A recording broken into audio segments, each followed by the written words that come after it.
Hi, this is Allison Sheridan of the NosillaCast podcast, hosted at podfeet.com, a technology geek podcast with an ever so slight Apple bias.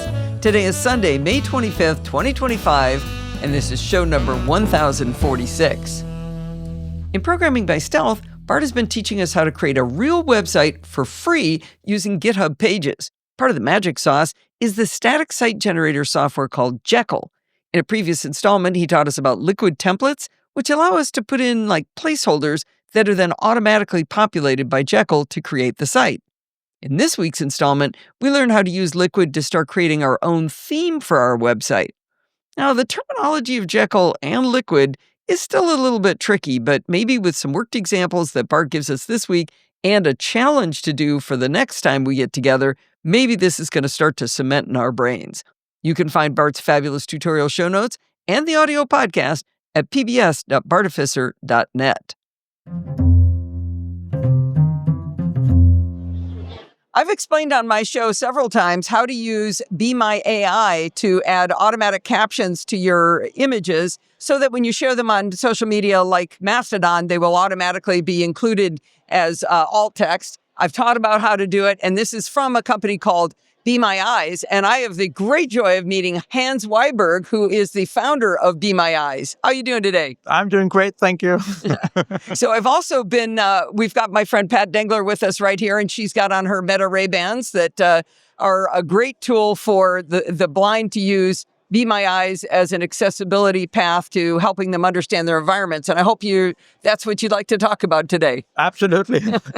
Or did I tell the whole story? Pretty much, but but it is, of course, you can basically do the same thing with your phone, but having both hands free makes a huge difference. When you are in the kitchen or you have something where you need both hands to adjust something, and the fact that you can just say to the glasses, hey, Meta, be my eyes, and then we call a volunteer and you get a pair of eyes right in your face, basically. That's just totally amazing. And the real deal is that the Meta glasses, they look cool also, but the most cool thing is the price, because there are other glasses out there, but they are way more expensive. And financial accessibility is also accessibility. It doesn't matter if you have the best product, if people cannot afford to use it. So we are so happy that we have been able to partner with Meta about bringing Be My Eyes to their glasses. I know that $300 is also a lot of money, but at least it is way more accessible to a way bigger group of people. So most glasses cost $300 if you're not clever about where you buy them. Yeah, that's right. Yeah. I want to back us up a little bit because I sort of jumped the gun with everything I already know. Yeah. So Be My Eyes is a volunteer thing where, as a sighted person, you can volunteer to help somebody who, say, wants to know where their cufflinks are in the room. Exactly. And you can be called to say, hey, can you help me find my cufflinks? The person holds up their phone and you answer the question. But like you say, this is now a partnership with Meta that puts them actually in the glasses. Yeah. So you're always looking around and able to do that. Exactly, yeah. And for some reason, it is also easier to focus the right direction with your glasses than using your phone, because you kind of, in a more natural way, you point the head the right direction. Well, and the volunteer could say, hey, turn your head a little bit to the left. Exactly, yeah. So now, how quickly does that work? So I'm at the airport and I'm trying to find a bathroom. That's what my nightmare is, trying to find a bathroom. So I'm looking for the ladies' room. Do I tap the glasses or something to ask Be My Eyes to jump in and help me? No, you put on the glasses and then you simply say, hey, Meta. That kind of triggers the glasses. And then you say, Be My Eyes. And then we start calling a volunteer. So it's super, super simple. You can also, at least in US and Canada and Australia, UK and Ireland, you can also use the built-in AI in the glasses. That has nothing to do with Be My Eyes, but you can simply ask the glasses, hey, Meta, look and describe, and then the meta glasses will take a picture and describe what's in front of you. So that's also a super convenient way to get a fast answer on something. You can do the same thing on your phone, where you will use the Be My AI and get a more detailed description. And on the glasses, you can also say, "Hey, Meta, take a picture," and then it simply takes a picture, and that will end up on your phone. So it's super convenient and also fun to to play around with. I think you make a good point about the coolness of the glasses too. Going with Ray-Ban was genius. I mean, that was just a genius move, I think. But I do have one question. You said with the Meta AI, you ask it to describe my surroundings or whatever, and it takes a picture. What happens when you say "Be My Eyes"? Does that then turn on the camera and it's a live stream or something? Yeah. When you say "Be My Eyes," we call a volunteer and we have a live video connection from the glasses to the volunteer. So the volunteer will look through that little camera in the glasses. And you will hear the voice of the volunteer in the speaker of the glasses. How quickly does a volunteer typically answer? Yeah. I mean, I really got to go to the bathroom. I got to get help right now. Yeah. Please don't use them while you are in the on the toilet. but okay, fine. But to locate the door and all that, that's perfectly fine. Just be aware of stop in time, so to speak. Fine hands. Okay. Yeah. So, but also, I mean, if you are in the kitchen cooking something and you have something on your fingers, and then it can be so convenient that you don't have to wash your fingers and pull the phone out and hold it and all that. You can just say, "Hey, Meta, be my eyes," and then you are on with whatever you're doing. So how quickly does somebody typically answer?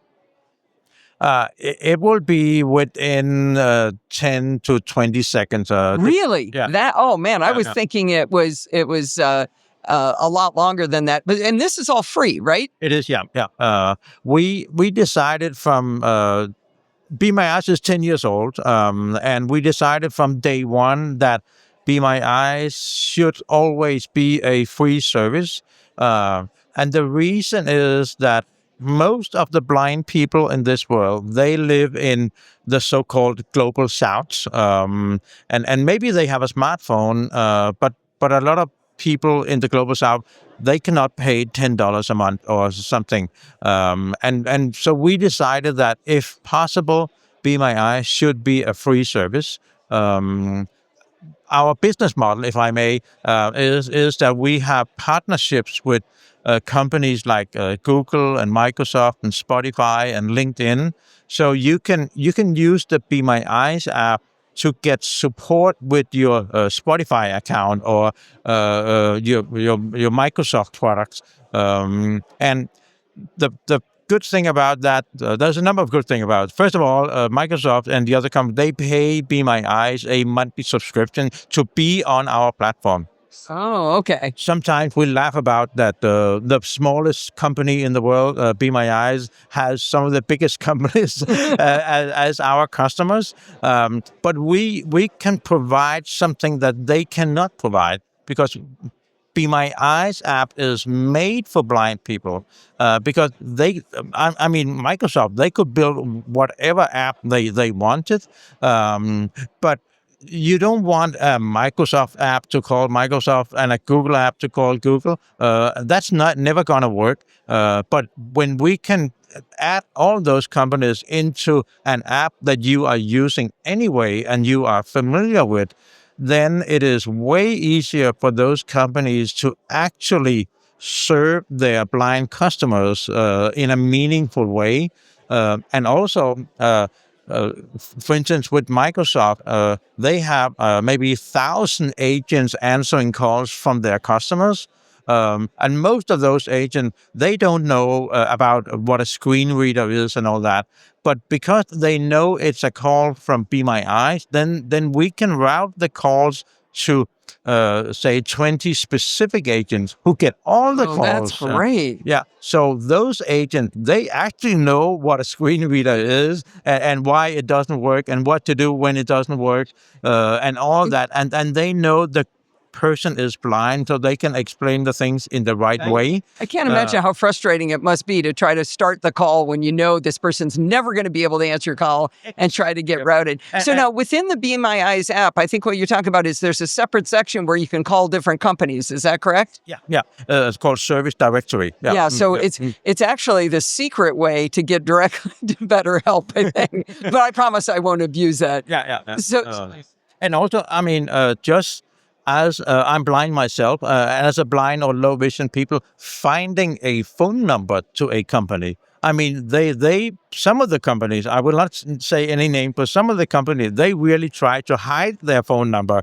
I will call one out. Frontier. Sorry. I spent hours yesterday just trying to get through to a human of the right department. So yeah, it can be nearly impossible. So you've got a directory within the app, right? And we have added some phone numbers from company who might not be super happy about that we actually provide the numbers to their customers, but we will do it anyway because our mission is to help blind and low vision people get access to the support they need. And you can call our volunteers, but if you need some expert assistance with a super specific thing, then the companies should grow up and provide the service. I like that. Yeah. So if people want to get if they're blind or they are sighted, they can go to BeMyEyes.com. Yeah, exactly. And then you can download the app for your phone. And then when you go in, it basically says, do you need help or do you want to give help? And then it directs you to the right version, right? That's also something I'm really proud about, that it doesn't really mean that much, but it is the same app you download, whether you are blind or sighted, and then you choose what role you have. So that's how you do it. And you can, of course, on Android and on iOS. Yeah. Very good. Well, thank you very much for your time. This was fantastic. I've always wanted to talk to somebody from Be My Eyes, so getting to talk to the founders is a great honor. Thank you so much. A few weeks ago, I was on Clockwise number 604, and one of the questions was, WWDC is about a month away. What is one feature you're hoping to see in one of the OS updates? I thought this was an interesting question, not just on its merits alone, but because I was on Clockwise 552 a year ago when essentially the same question was asked. I keep a running list of ideas for articles for the NosillaCast using the text editor organizer app Bear. Often these ideas are recorded maybe just as a title, but many times I actually start writing the article in depth, but never finish. I may lose interest, I may just forget I was even working on the article, or sometimes I get partway through and I realize, maybe this story isn't that interesting after all. Well, this week I sat down to start writing for the show and I thought I'd scroll through my ideas, and I stumbled across something funny. I had started an article elaborating on my answer to the Clockwise question a full year ago, but I never finished it and I never published it. I thought it'd be fun to finish the article and see where Apple may have made progress and where they haven't. Now, the first thing to point out is that last year's question was very specifically what enhancements we would like to see in Apple's built-in apps on iOS through the use of AI. Now, I don't want to rehash the disappointing stumble that has been Apple Intelligence, but it's going to be a little hard to step around it, but I'm definitely not going to beat that one because everybody else already has. The first category I wrote about was Apple Photos. I'm a big user of Apple Photos with more than 100,000 images and videos synced across my devices. One of my beefs with Apple is that Photos doesn't have feature parity between macOS and iOS. I have many thoughts on all of the places the two versions differ, but the main one where AI could help is with findability of specific photos. To aid in findability, already I organize my images using titles, tags, captions, albums, smart albums, and folders, but I still have trouble finding things. In my unfinished wish list for 2024, I suggested Apple could let me search using natural language with AI. What I wrote was that it would be awesome if I could ask it to create an album with photos taken last weekend, but only the ones I took at Lindsay's house that had one or both of my grandchildren in them. Now, while I'm not normally good at seeing the future, Apple promised that very thing in the keynote in 2024. They said we'd be able to ask, quote, "Show me photos of Stacy in a red coat in New York." I still want that magical world to exist, but it doesn't yet. Now, I also had an AI angle for calendar a year ago. I wanted to be able to ask for several things sequentially that were related. The example I gave was, "Hey, Ask Lady, move this weekend's Programming by Stealth appointment from Saturday to Sunday, send a notification to Bart about it, and make sure to remind me to work out early on Sunday, then add a reminder for the Tuesday before when I get home to start working on my homework." Well, at WWDC in 2024, they described a scenario that was very much in the vein of my little dream. They said you'd be able to ask Guest Lady, "When's my mom's flight landing?" from an email, and then, "What's our lunch plan?" from a text message, and then, "How long will it take to get there from the airport?" The dream is still alive, but I'm not sure at this point I'd really trust AI to do all of these things, even the good ones that are out there today. So I'm actually okay if they don't get around to this one anytime soon. Now, a year ago, when I started writing about my hopes and dreams for WWDC, I went on a long rant about how much I dislike Apple messages. One of my beefs with messages is that you can't search within a message thread. You can only search all messages sent and received. For example, this week I was trying to remember which doorbell it is that listener Lynn has at her house, so I wanted to look at doorbell under listener Lynn, but instead I had to look at doorbell for every message I'd ever sent and received using iMessage. And obviously it never found the answer doing it that way. One of the many reasons I choose Telegram as a texting client is that it supports search within a thread. It seems to me that you really don't need AI to make search more functional in messages, but perhaps if they're heck bent on Apple intelligence, they could use it to solve this problem. What if I could ask messages to show me all conversations I had with my friend Diane where we mentioned the character Jock from the TV show Dallas, but only the ones where we referred to when he died on the show?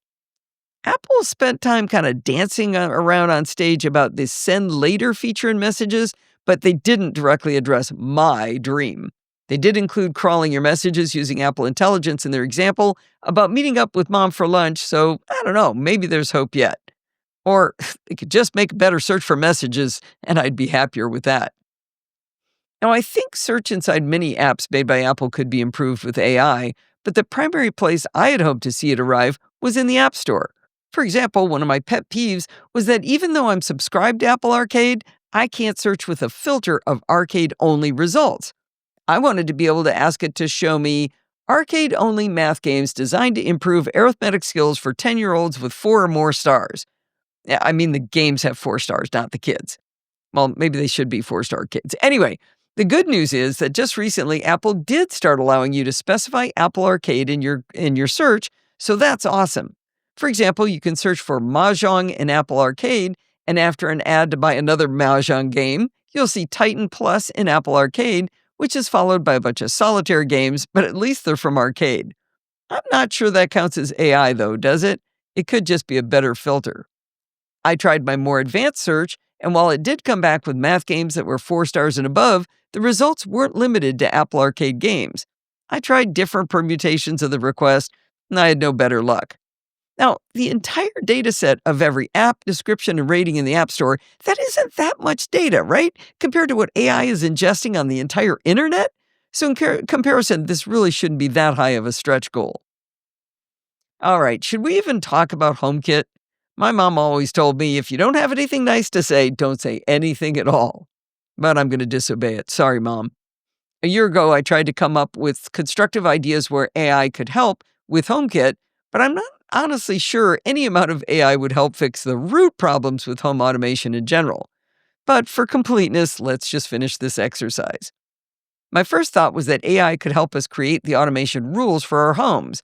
I want to be able to say, when I come home, unlock the front door, turn on the hallway lights, and start playing some smooth jazz on the speakers in the living room. Now, in theory, you can create those rules by hand in the Home app, but it's a real bear to create, so why can't AI do that? Even if AI could create the rule for you, we are so far from this working anyway, because invariably the S-Lady would respond with, "Some of your devices are not responding, and I'm too lazy to tell you which ones." I think that's my biggest problem with home automation. It's the unreliability. When it works, it's just glorious. but so often it randomly doesn't. I've heard people talk about why golf is addicted. They say because sometimes you make the most amazing shot and you keep hoping that's going to happen again someday. Home automation is kind of like that.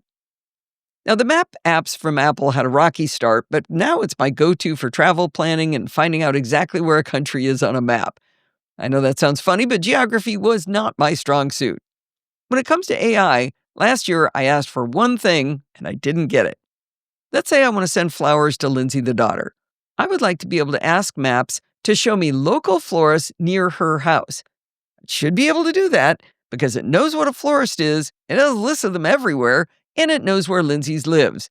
But I can't ask those two things together.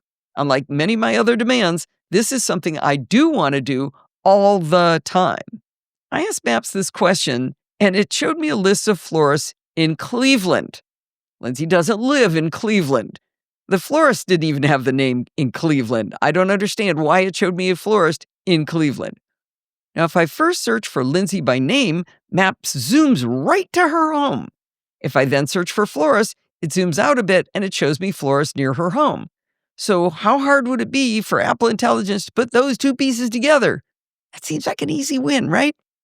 With many things like this, we can point to where Google can do it better, but guess what? Google Maps can't execute this maneuver either. Now, bottom line is this hasn't been an exhaustive list of everything I'd like to hear from WWDC in a few weeks, but I enjoyed going back to my wish list from a year ago and checking in on whether Apple had advanced my personal causes even further. By the way, don't forget that when WWDC happens in a couple of weeks, we will be in the live chat room at podfeed.com/chat if you want to join us to talk about whether all of our hopes and dreams have come true.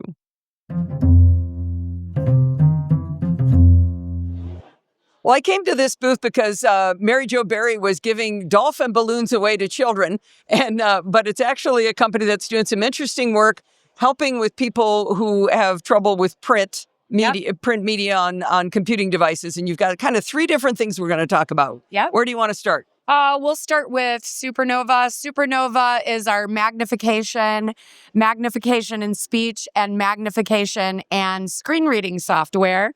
It's all one product, so not different products glued together. And as people need more support, sometimes people have a chronic eye disease that worsens over time, they can step into the next level. And this is specifically for Windows PCs with touchscreens, correct? It doesn't need to be on a touchscreen, but for magnification users, it does have a very unique feature in that we're the only magnification software that has true touchscreen capability. So my finger is the mouse, and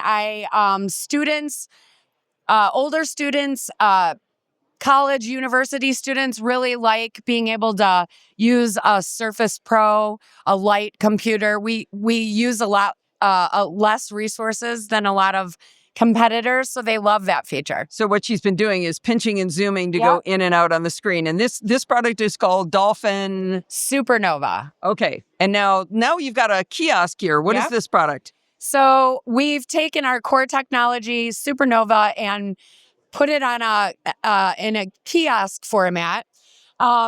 Everyone encounters self-service kiosks these days. So just saw one at the airport. Exactly.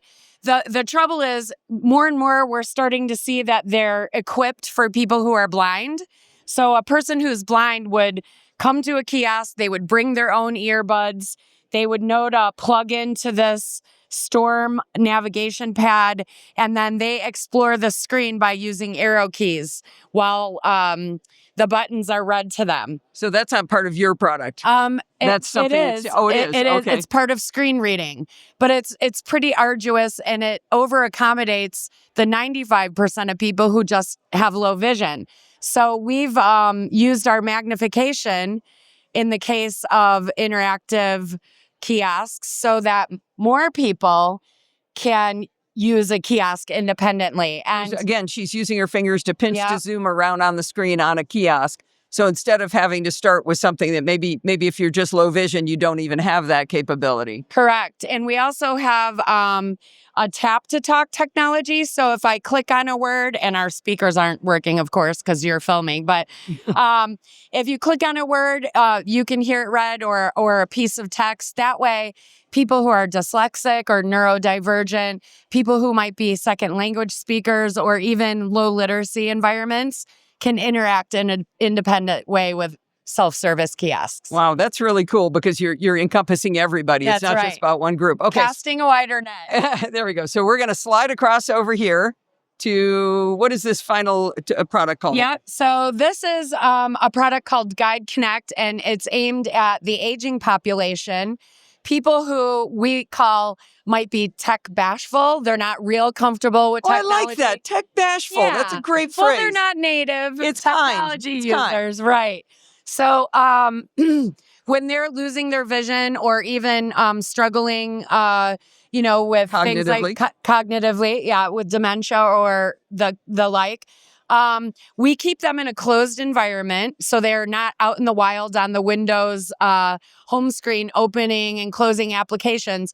All the things that they would normally do in separate applications are kept in this closed environment. And there, I'm going to describe this a little bit. So it's great big blocks. So there's a big block that says emails, letters and documents, website, scanner and camera. So they're big categories. And again, this is probably a touch screen, so it'd be easy to click it. It is. Right? Yep. They can increase the size. She's pinching and zooming again. Yep.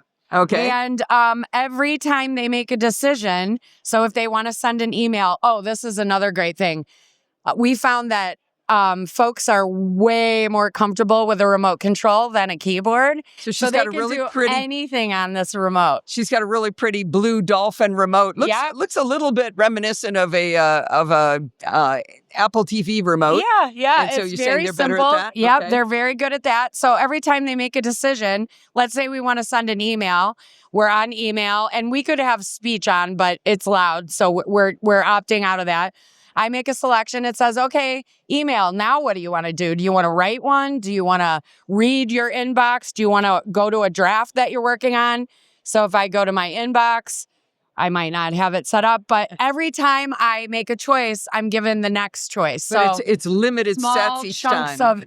So it's not very overwhelming. successful. Exactly. Yeah. All right. So Dolphin is well known in the European market, but you're still a global company. But how would people find out more about the Dolphin products? They visit our website at yourdolphin.com, yourdolphin.com. All right. And you get free Dolphin balloons if you come to CSUN. If you come see me, I will. And you're less than 2 feet tall. Yes. Yeah. Thank you very much. Thank you. I just realized that I forgot to introduce these interviews from this week with Be My Eyes and Dolphin are from the CSUN Accessible Tech Conference. Just a fantastic conference, and we got some great interviews, so I'm really enjoying it. I hope you guys are too. Let's switch gears and have a listen to Alistair Jenks diving deep into a really fun topic. Early in 2025, my new DSLR camera arrived. It's a Pentax K3 Mark III and it's outstanding. One of the features it has that improves over my earlier Pentax KP is a UHS-2 high-speed SDXC memory card slot. Faster sounds better, so I thought I'd buy a faster SD card. Should be easy, right? The card I initially focused on was the SanDisk Extreme Pro 300 MB per second SDXC C10 V60 U3 UHS-2 128 GB. Clearly the best one for the task, right? Okay, I need to be able to decipher that soup of letters and numbers to know what I am getting. Let's find out about what we collectively call SD cards. First, there are 3 completely independent classifications in play: the physical size, the capacity class, and the speed class. Let's look first at physical size. The original SD card was introduced in 1999 and is about the size of a postage stamp. Kids, ask your parents. With the advent of smaller and smaller electronic devices, this was too big for many. A slightly smaller mini SD form was introduced in 2003, targeted at mobile phones, but only a year later the tiny micro SD was launched. It measures slightly less than half the dimensions of the original. Micro SD has become very popular in phones as well as small consumer electronics devices, also in any small crevice where you might drop one. Next comes the capacity class. The original SD card standard maxed out at 2 GB. I recently found an old card in a box that was 8 megabytes. That's not even enough for one raw photo on my camera. As time and technology marched on, the 2 GB barrier needed to be raised. Enter SDHC in 2006. The HC stands for high capacity. This raised the limit to 32 GB. It's also worth noting that the smallest size of SDHC was 2 GB. In 2009, the capacity was increased again. The SDXC, extended capacity, standard encompasses 32 GB up to a whopping 2 TB. Who'd need more than that on a single card, right? In 2018, SDUC ultra capacity was introduced. It starts at 2 TB and tops out at an astonishing 128 TB. SDUC is a nascent format with the world's first 4 TB card due for release in 2025. For my camera, that's enough space for over 64,000 photos in RAW format, more than I have amassed in 20 years of digital photography, or 168,000 JPEGs. Okay, that's the easy stuff covered. There are different physical sizes and different logical sizes. Mini SD is rare in my experience, but you can generally get the HC or XC capacities in either SD or micro SD size. So that just leaves speed, the bit I was really trying to find out about. Buckle in. The first wrinkle we have to deal with is that there are 4 speeds to consider: minimum and maximum write speed, and minimum and maximum read speed. For the most part, minimum read speed is not talked about, so yay, we only have to worry about 3. Except we also have to deal with 3 different ways of classifying speed. The early cards had a speed class. These are marked on the cards as a number enclosed by a large letter C, essentially a circle with the right side cut out. These speeds were one of 2, 4, 6, or 10 megabytes per second, and denoted a minimum write speed. In 2025, you'll be unlikely to find a new card that has anything besides C10, as few modern devices will even operate at lower speeds. Next came the UHS speed class. This is denoted on cards as a number enclosed in a stylized letter U. It looks like the symbology for a beaker you might find in a science lab. There are only 2 UHS speed classes. U1 is 10 megabytes per second, the same as C10, and U3 is 30 megabytes per second. Again, these are minimum write speeds. But wait, progress demands change, right? More recently introduced is the video speed class, so called as it was introduced to satisfy those shooting 4K video. This is represented on cards as a slightly stylized letter V followed by a number, one of 6, 10, 30, 60, or 90. Perhaps unsurprisingly, the number is the same measure as for UHS speed class, megabytes per second. I find it curious that V6 exists where the U numbers did not cover the 6 megabytes per second speed. Video speed class is the standard currently in use, but there is an express speed class already defined. This is represented as a capital E followed by a number that is one of 150, 300, 450, or 600. These will all outperform V90 as the number is again megabytes per second. Note that everything I have described so far is minimum write speeds. It is, after all, the speed that matters most. You want your photos, video, audio, or whatever to be written to the card quickly so you don't miss what's coming next. What about read speeds or maximum write speeds? There are no standards for these, so card manufacturers put whatever they want on their cards. This is where you can easily be misled. I tested a V30 card which claimed 200 megabytes per second on it. If you only see one such speed on a card, that will almost certainly be the maximum read speed, which is often the highest speed the card can attain in any operation. But note it is the highest speed, not a sustained speed. My tests showed the sustained read speed was around 90 megabytes per second and the write speed 70 megabytes per second. There is no doubt something to be said for understanding the test methodology and equipment, but it does clearly show that real speed may differ substantially from claims. Newer SDXC cards may show both a read and write speed on them. Again, these are claimed maximums, not an indication of real-world performance. So, back to my chosen card, the SanDisk Extreme Pro 300 MB per second SDXC C10 V60 U3 UHS2 128 GB. Now we know what most of that soup means. 300 MB per second is the claimed maximum read speed. SDXC is logical because of the capacity, 128 GB. We can also see that some of it is redundant.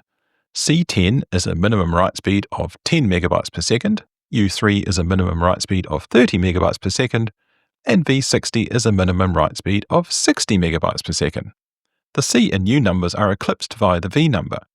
The only reason they are still there, I believe, is because some equipment manuals still refer to the old standards. But hang on, I said my camera had a UHS2 card slot, and this is reflected in the card name too. What does UHS2 mean?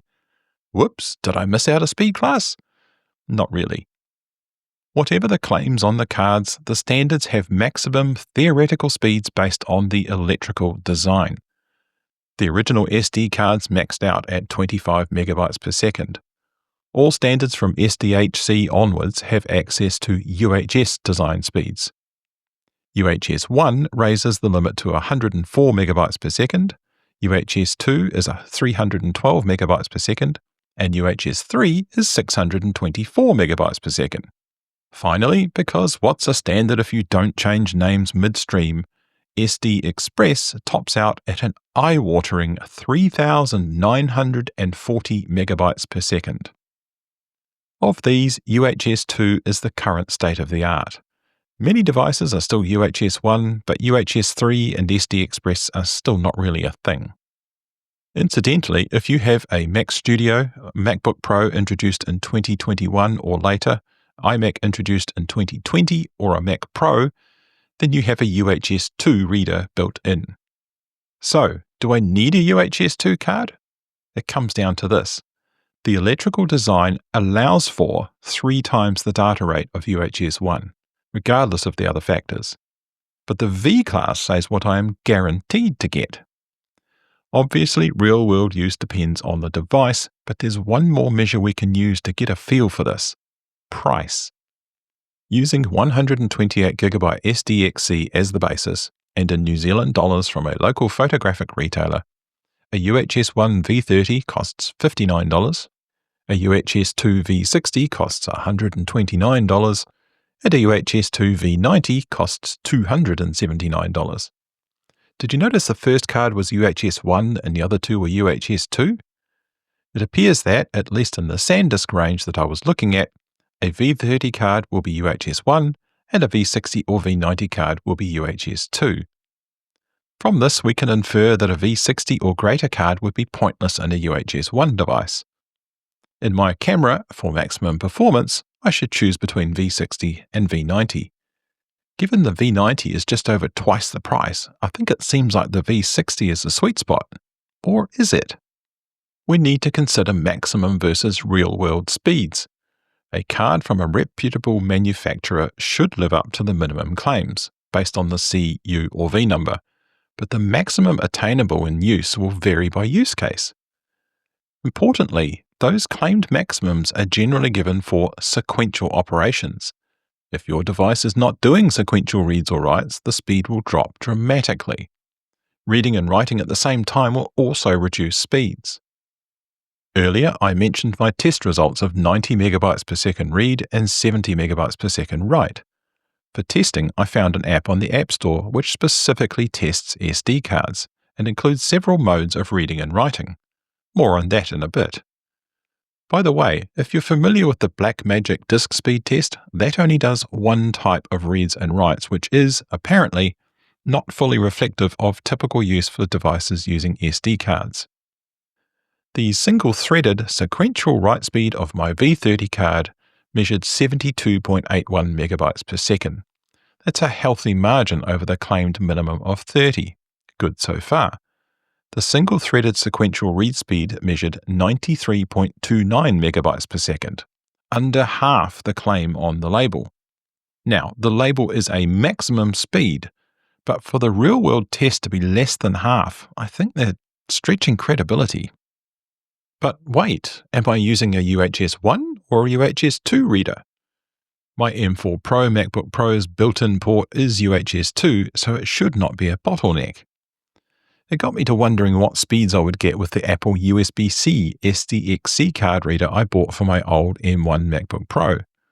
I'm fairly sure this is also a UHS 2 reader, but the stats on the old card were woeful, with the highest of the figures being a paltry 44.42 megabytes per second. At this point, I started looking more closely at the new card I had chosen.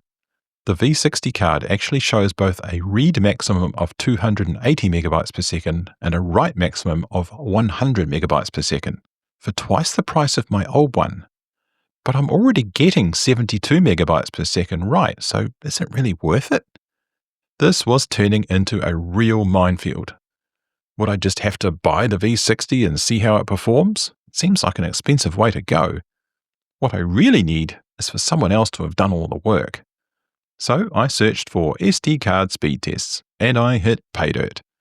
I found a site called Have Camera Will Travel by David Coleman and a page titled Fastest SD Cards Real Speed Test Results 2025.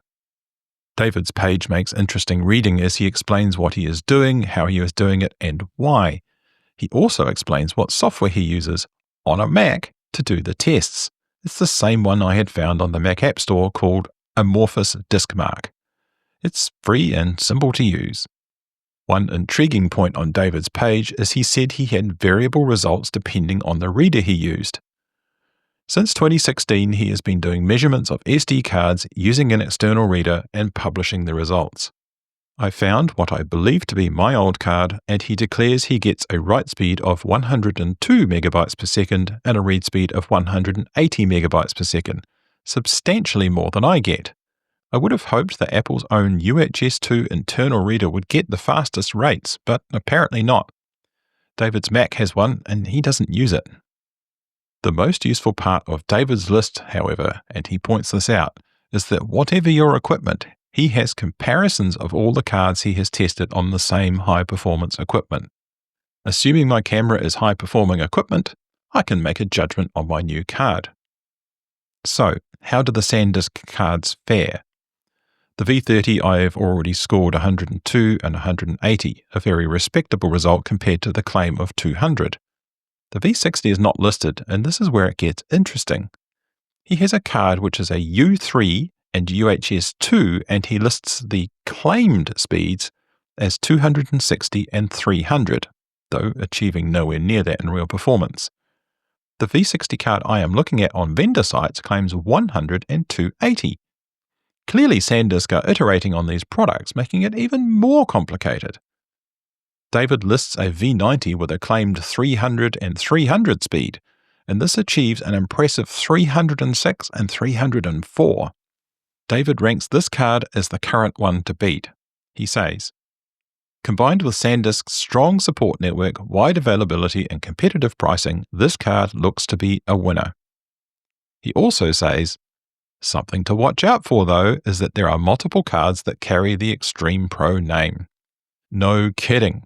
I checked my preferred retailer and the V90 card listed does not match David's description.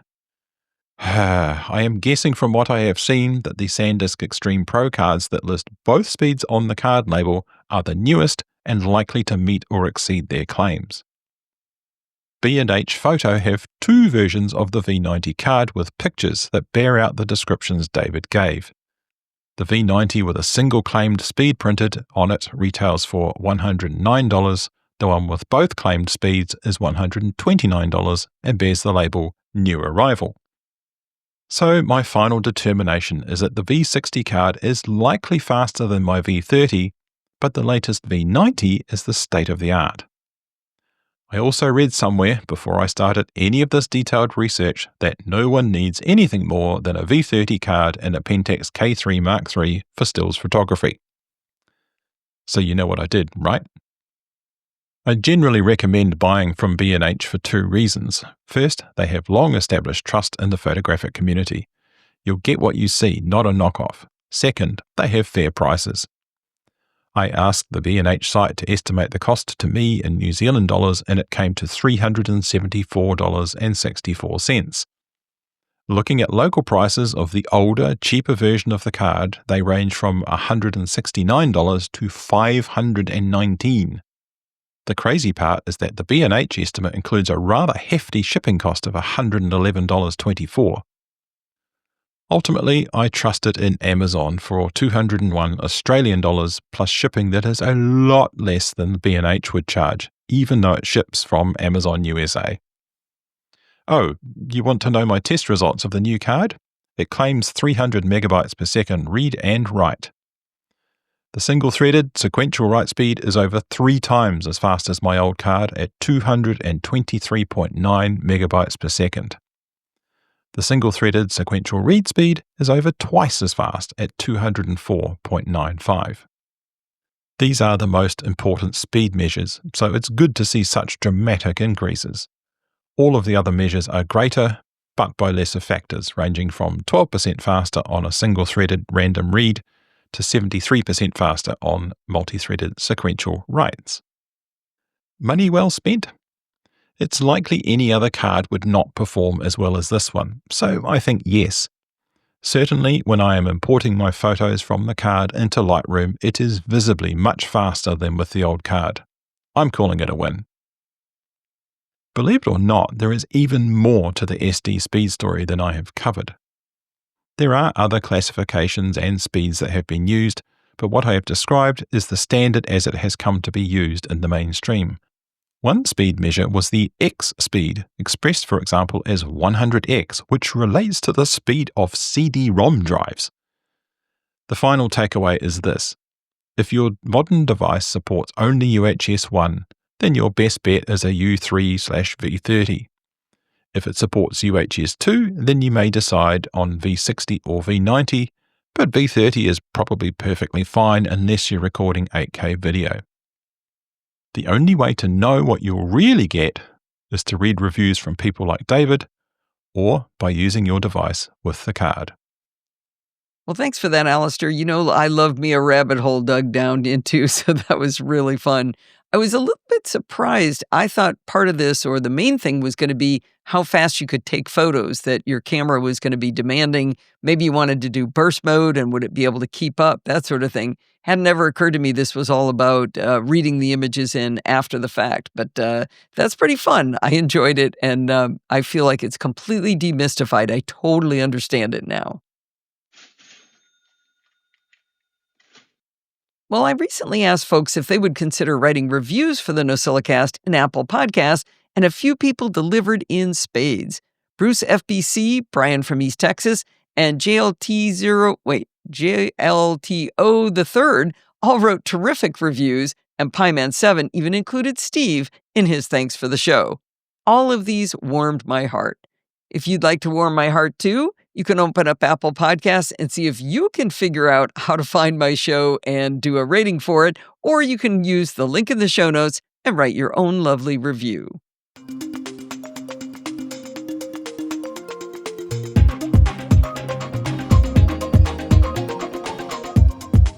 Well, it's that time of the week again. It's time for Security Bits with Bart Busschots. What's shaking this week, Bart? I can tell you that if you'd like to burn 2 hours worth of calories in an hour and 40 minutes, you should play a game of Dodge the Thunderstorm. It's exhilarating. Is that what you did today or yesterday? No, today our weather is nuts today. It is like cycling in a hairdryer, and there's these thunderstorms are bubbling up and coming shooting past. And so you're on the bike and you're just scanning the horizon, going, "I'll go right for a while." Phew! Oh, that one's by me. Oh, better go this way now. There's one over there. I made it all the way home. I'm still dry. It was fun. That's amazing. Well, we're having a Memorial Day little event on Monday, and we're trying to decide whether people need to bring a sweater. Oh no! So, we've got it could be overcast. Whatever will you do? What if it rains? Well, yeah, I remember rain. Okay. Remember, we live in Beyond Thunderdome here. All right, we should probably get to it. Yes, so feedback and follow-ups. No feedback as such, but I do have a little follow-up to a story from an amount of weeks ago that is not very many, but I don't think it was last time we recorded. So one of the many mini dramas since January is that CISA came very close to causing a cybersecurity catastrophe by not renewing the funding for the Common Vulnerabilities and Exposures database that gives things their CVE numbers. And we spent some time explaining just how the entire industry is built on the assumption that we have a unique name for every vulnerability, and that without that ability to talk about problems, it's almost impossible to secure things. And it nearly went away because CISA, the Cybersecurity and Information Security Agency of the United States, didn't renew the funding. And they still haven't, but they have extended it, which they haven't said for how long, but the maximum is 1 year that's allowed legally. So we're all a bit nervous about it. And one of the things that happened within hours of the crisis is that the European Union said, we'll do one. The world needs a spare. And I probably mocked, it's like, well, European bureaucrats, sometime next century, they'll solve this problem. Turns out I was too snarky. They can be shockingly efficient when they want to. It's live. Really? Really? They went So live this week? every CVE out there has an equivalent EU CVE? Yeah. And so if the CVE evaporated overnight, we now have a new database that is available for everyone to use. And so I wouldn't like to be working for an AV company should CVE go away. But it wouldn't be nearly as catastrophic to rewrite my code to point at a different API than it would to have nothing. Yeah. So you said they didn't, the US government did not fund the CVE database, but then they extended it. That means they funded it, right? Yeah, but they didn't renew the funding. So the old contract had a clause that said it could be extended for up to 1 year. And so they're still on the old contract, which is technically at the end of its life and has not been renewed. So there is no future, no, the future is a mystery, but it's not dead yet. Not quite dead yet. I don't understand the difference between a contract and funding, because extending a contract for a year without funding it means it doesn't exist. Okay, so in theory, so imagine you purchase something and it comes with a certain lifetime for that contract. And then normally you would renew the contract at the end of the term.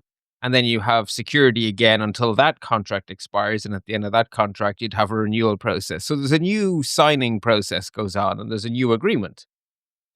The agreement we are working on in 2025 is an agreement that has officially ended, but it had a clause that said there's a bit of wiggle room on the end.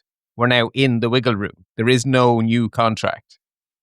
Right. There's no new contract, but for it to function, it has to be funded. And if it's not funded, then that's irrelevant. Okay, but the funding cannot continue on the contract it's on today for more than 1 year from a few weeks ago. So the funding can continue during this interim period. But only this interim period. Unless... Right, but the funding is continuing. It's not That's stopped. what I mean. Exactly. That's what I was looking for. That was the distinction. Okay. All right. Yes, it's alive, and it will be for a few more months. It's on life support. but we don't know what happens next. It's uncomfortable. Yeah, uncertainty. That's our specialty now. Yeah, so I guess the insurance industry must be really happy because their rates can go right up. Risk. Phew. Great. Yeah. Okay, action alert section. Apple patches just about everything, so patchy, patchy, patch, patch. It includes some 0 days. So Apple did that thing where they also update older OSs when there's something very serious going on. So older OSs also check for updates because you may also have a patchy, patchy, patch, patch.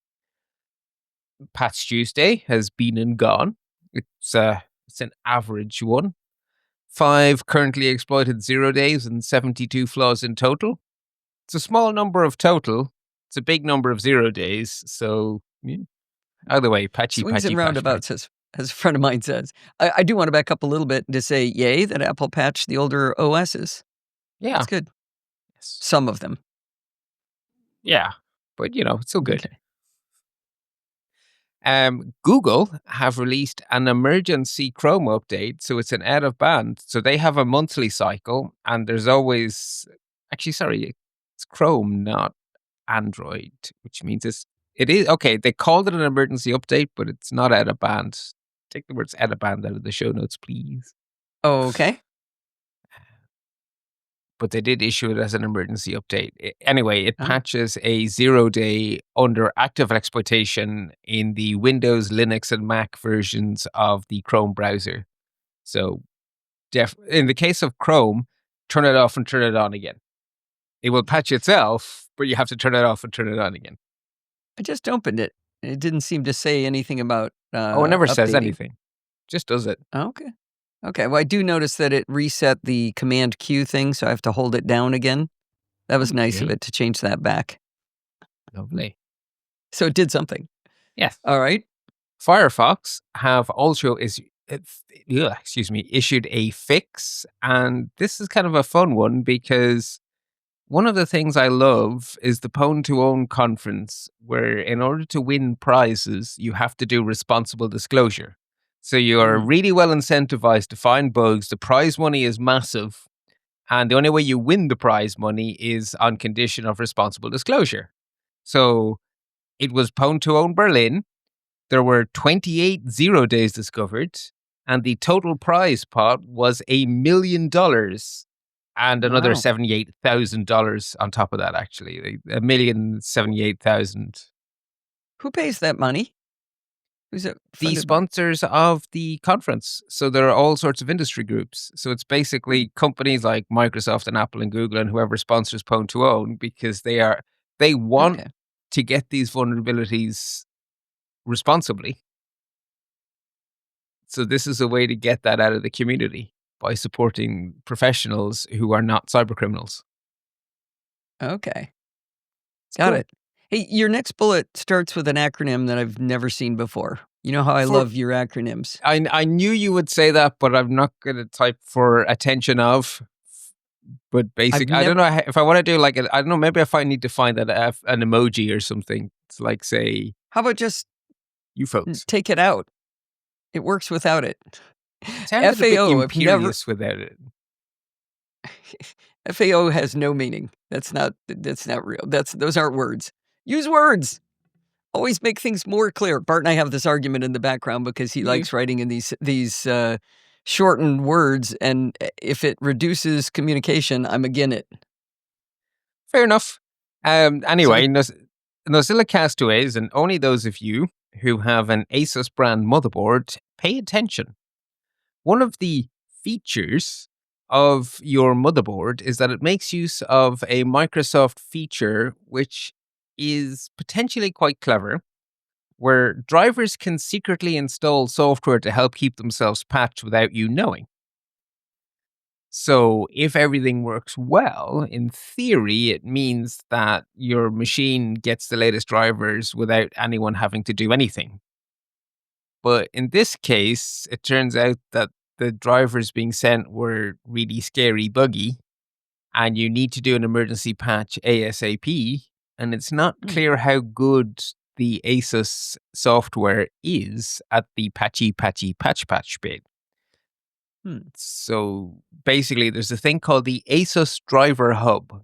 If you go into the bit in Windows where it shows you all the installed apps, and one of those is ASUS Driver Hub, you should go to the ASUS webpage and download the latest ASUS Driver Hub and install it over the one you have. Oh, okay. And you might get nicer drivers. Might make your computer a bit more reliable, right? They're always fixing bugs. There is a brand of printer which the internet tells me is very popular because they have a very fair pricing model, kind of picking up where Kodak left off before they went bust. They're called Pro Colored, which almost sounds like a description of a printer. Oh yeah, I have a Pro Colored printer. It's like, is that like a laser printer? No, it's a brand name. And their drivers from their official website were riddled with malware. They're not riddled with malware anymore. So if you have one of those printers, you need to get the fresh drivers from their website. Now it's safe. Now I'm intrigued by this, the existence of something called Pro Colored. There you go. Bleeping Computer says they're very popular and people love them. So I'm going to take Bleeping Never heard Computer's of it. word. Moving on to worthy warnings then. Oh, you can print shirts. Okay, that's cool. Yeah, all different kinds of things. Okay, sorry. Squirrel. Right. Yes. Okay. There is a story here which I wasn't going to include because the answer is it's still developing, and I will probably tell you that Pwn2Own have added a database of 184 million accounts, and you should check your stuff. But that hasn't happened yet. But the reason I am including it in the show notes is because actually this is a really good reminder. The defense against the inevitability that your password has leaked. Like 184 million of them, it's a day of the week that ends in a Y. Like this is just not even big news really, 184 million accounts. The defense is always the same. If it's important, it needs to have two-factor authentication or multi-factor authentication. And there are Apple IDs in this giant big list of breached accounts. So if your Apple ID does not have two-factor authentication, add it. So did Apple lose these? No. Is that what this article is about? No. I didn't get the base of it. Yeah, so the way these giant big databases tend to work is that some criminals have installed a keylogger and they have captured a database of everything the keylogger discovered, and they're really bad at their own cybersecurity, and the hackers got hacked. Okay, but why is it specifically Apple IDs? It's not specifically, I'm saying this giant big database includes Apple IDs. Okay. The title says several Apple IDs leaked. That makes it sound like 7. I know, it's the dumbest headline I've ever seen from TMO, but the message is enabled 2FA.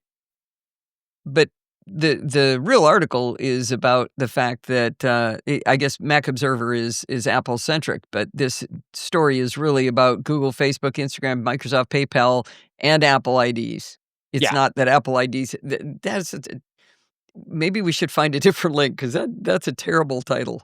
Well, the only bit I want the NosillaCast to take away is the bit and bolts. This is just an excuse for me to remind you about the bit and bolts. Enable multi-factor authentication on everything important. Right. Nothing to do with Apple IDs. Yeah, Could be Apple IDs. Correct. It's an example. Okay. It's not that's not the important bit. Okay. Got it. Now, UK-based NosillaCastaways, you folks have had a bad 2 weeks. One of your biggest cell providers, O2, are huge. They had a bug, which basically means that the location data on your phone calls for the last couple of years have been leaking. So goodness only knows who's been hoovering up that data because it's basically just been floating around. They've closed the stable now, so whatever horses are still in there are fine, but that's just not good. And then if you are unfortunate enough to need legal aid, well, the government just lost all your data. Oh, great. Like I say, sorry, UK NosillaCastaways, not a good 2 weeks. But now we get to move on to notable news, and they're all basically good news, starting with a fire extinguisher and ending with some really nice stories. So, fire extinguisher time. There were big shouty headlines. There is another new version of speculative execution. Our friends Spectre and Meltdown have another little cousin.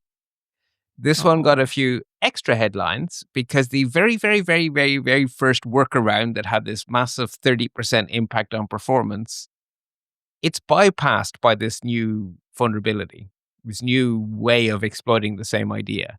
So the very, very, very first fix doesn't work against this new tactic. So that got lots of headlines. But it was responsibly disclosed last summer.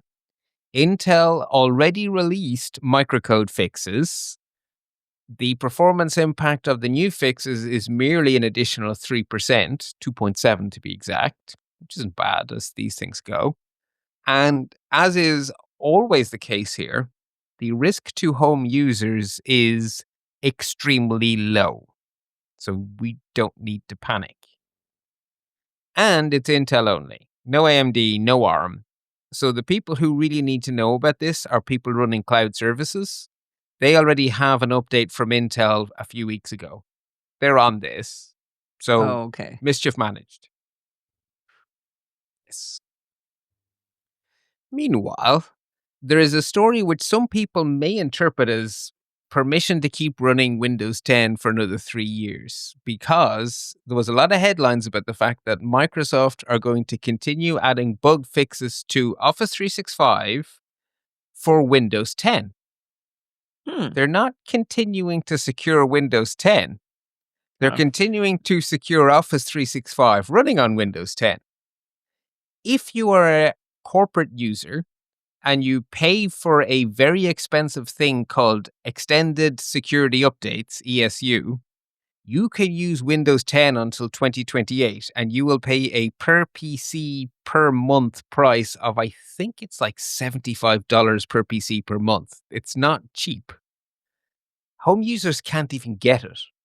So any home user continuing to use Office on Windows 10 after October when it ends support, you are in way bigger trouble than your Office app.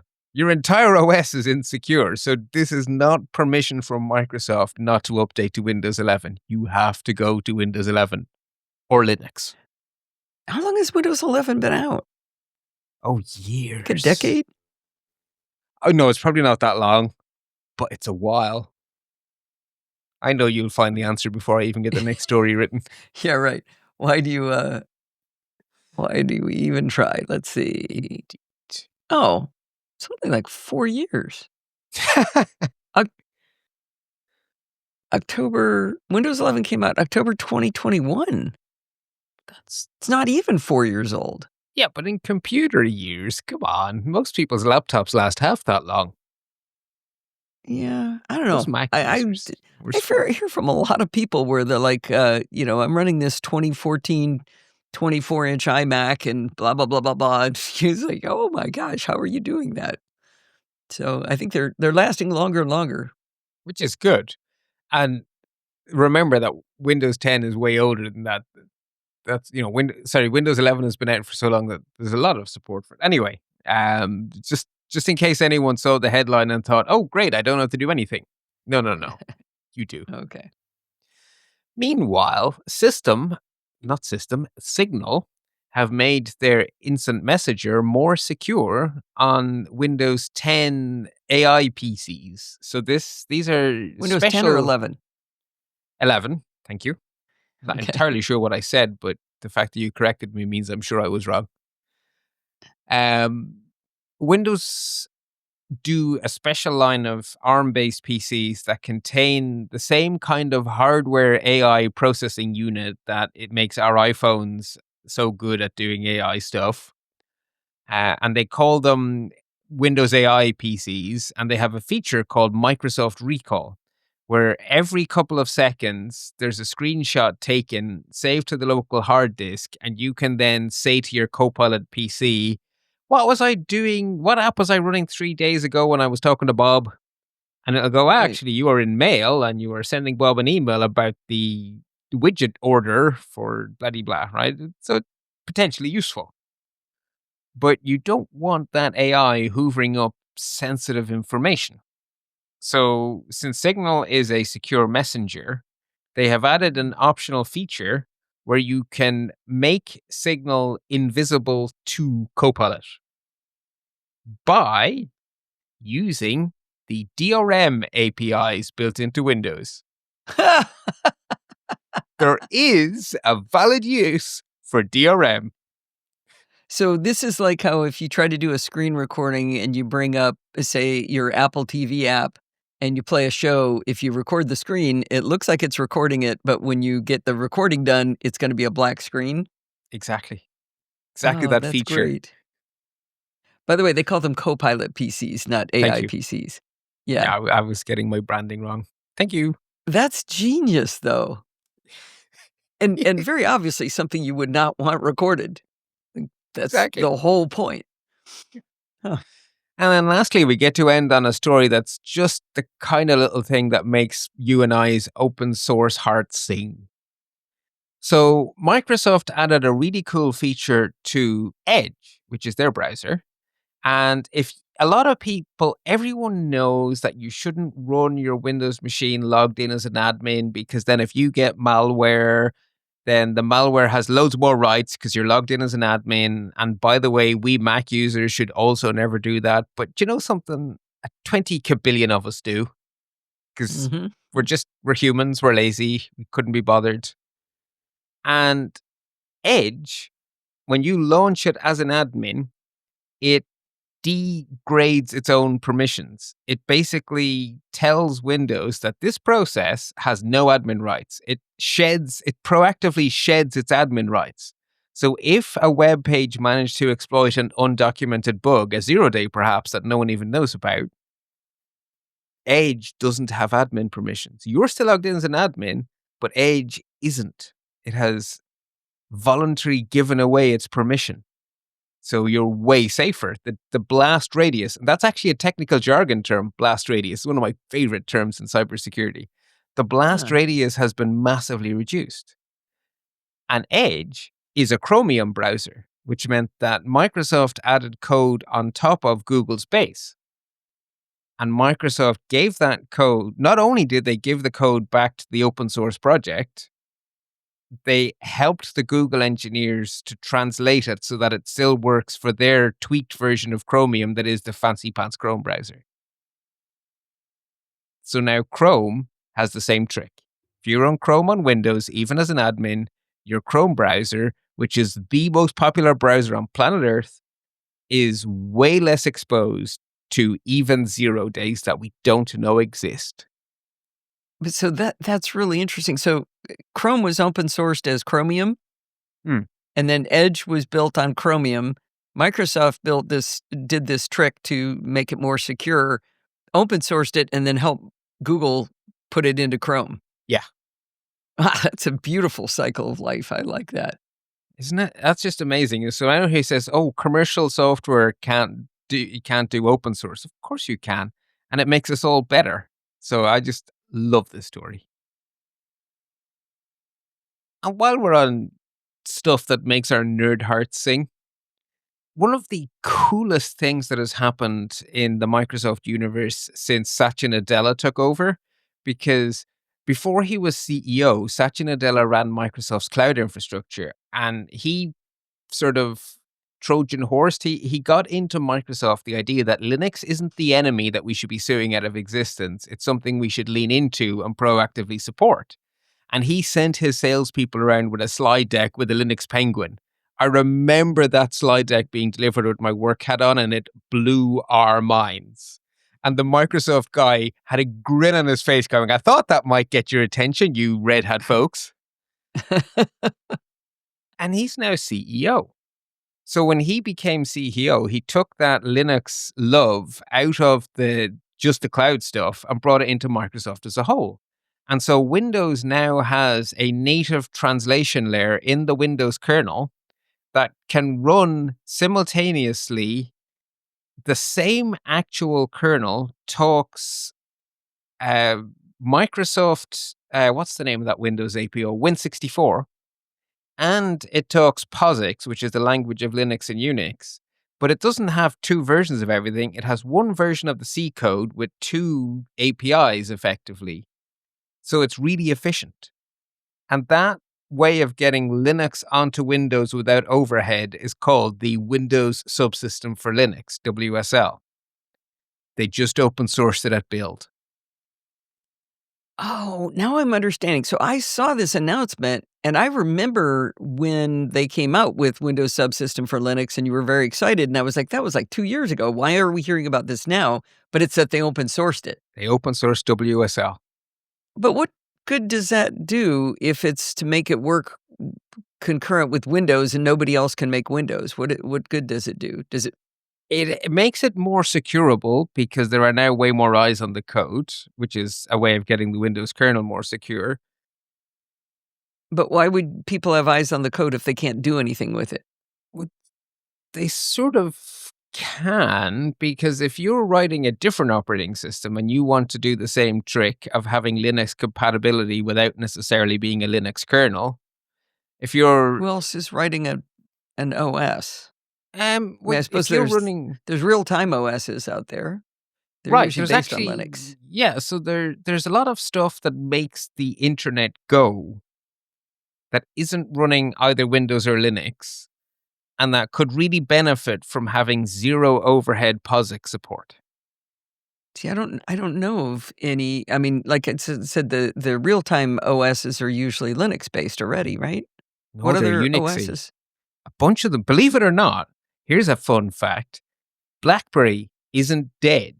BlackBerry's OS is one of the most common RTOSs, real-time operating systems. For what? Devices. Basically, there's things that have a brain that you never think of as having a brain. Okay. I think they worked in cars. They did some car stuff, for example. Okay. Would this be any use to Apple? Actually, conceivably, most certainly, because their kernel is not Linux. Their kernel is Mac, BSD. M-A-C-H. I thought it was BSD. No, BSD is around the kernel. So they have a Mac kernel with a BSD userland and an Apple UI. 3 layers of OS. Huh. M-A-C? M-A-C-H. M-A-C-H. Mach. Okay. Oh, right. Okay. Super fast. Interesting. Okay, well, I'm glad I asked the question.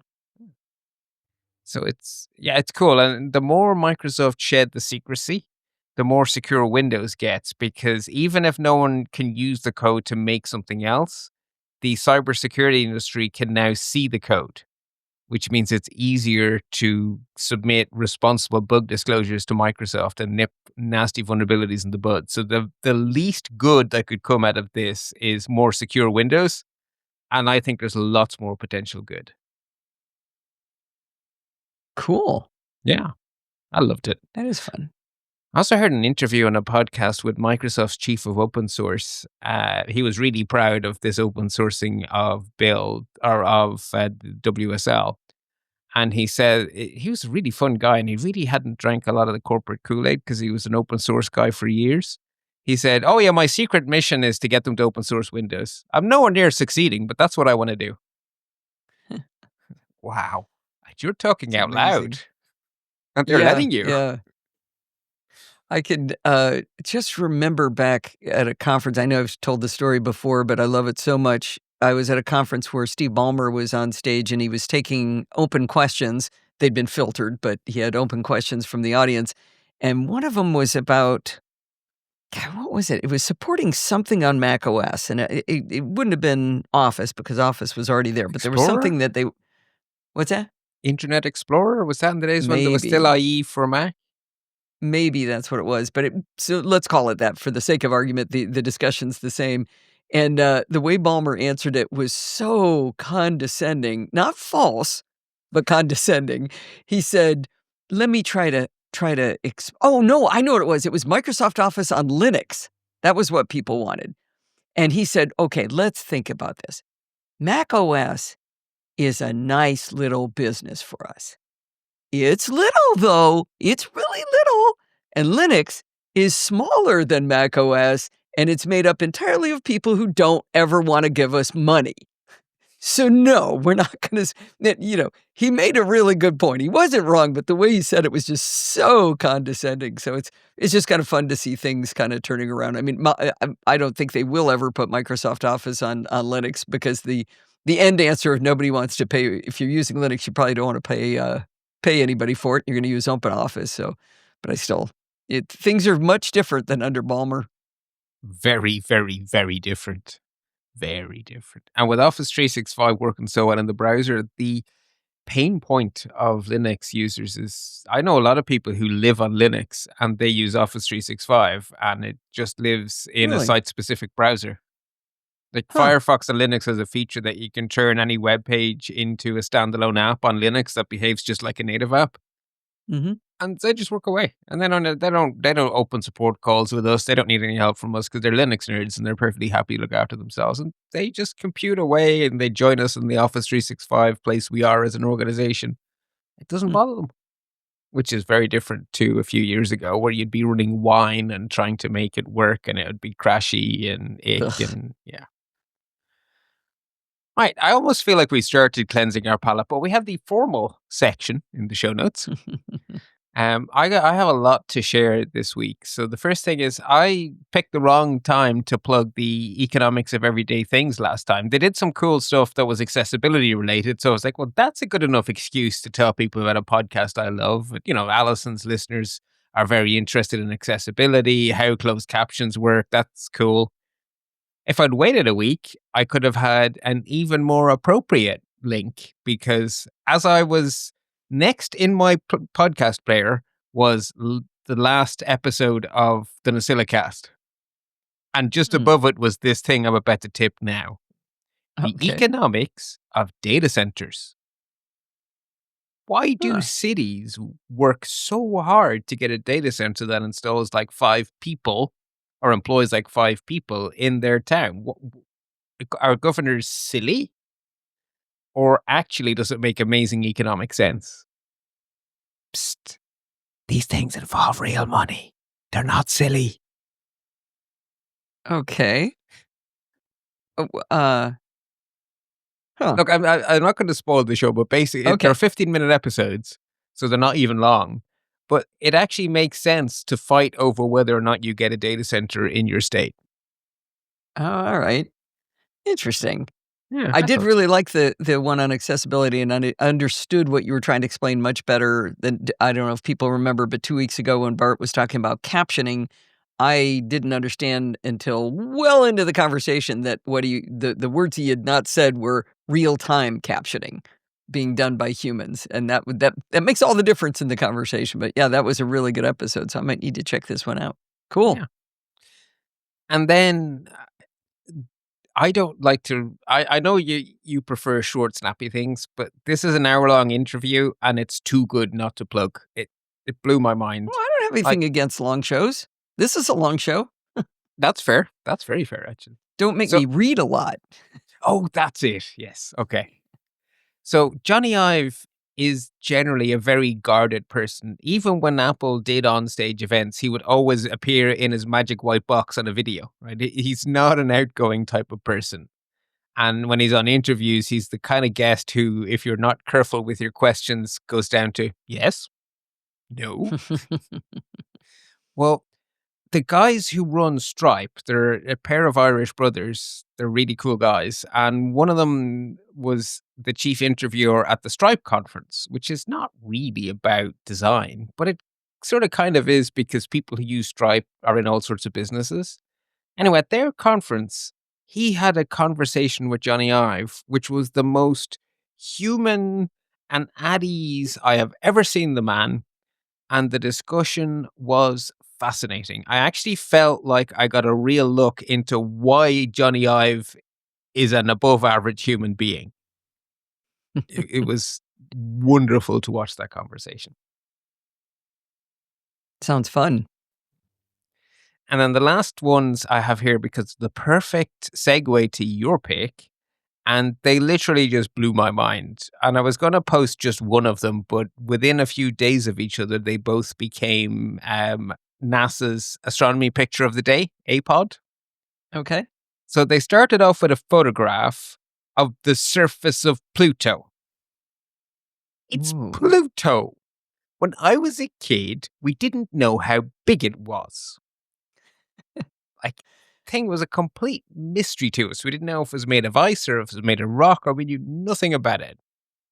And now we managed to get close enough with the probe that we have a picture of its landscape. So you can look at this picture and get a vague idea of what it would look like to be on Pluto if you could breathe without not being alive. As blows my mind. That's crazy. Now, it says this was taken a decade ago. Yeah, a lot of this stuff takes a while to process and stuff. And so these probes are just like, they were probably launched 30 years ago or something, right? So much data, right? Yeah. Oh, and the so this bandwidth. was from New Horizons. Yeah, the bandwidth. So New Horizons passed Pluto, and I think it took something like 3 years to transmit all the data it snapped in its 2-day flyby. Jeez. Yeah, it's cool. So that already blew my mind, and I was going to share that, and that would have been cool. And then they took more New Horizons data, because it didn't just pass Pluto, it also passed the moon Charon. And they made a flyover video in great detail of the moon of this tiny planet. Wow. Oh my God. It's stunning. Wow.